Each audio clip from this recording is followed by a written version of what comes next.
This is the phonemic chart of British English. I would like you please to use your fingers, the tip, only the tip of your fingers, and touch it. In Portuguese we have only one E sound. I'm really sorry, but we will have to go technical here.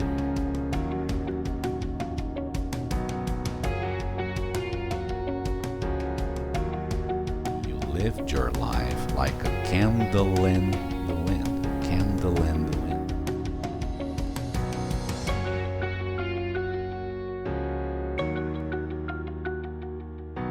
The most important sound in English pronunciation.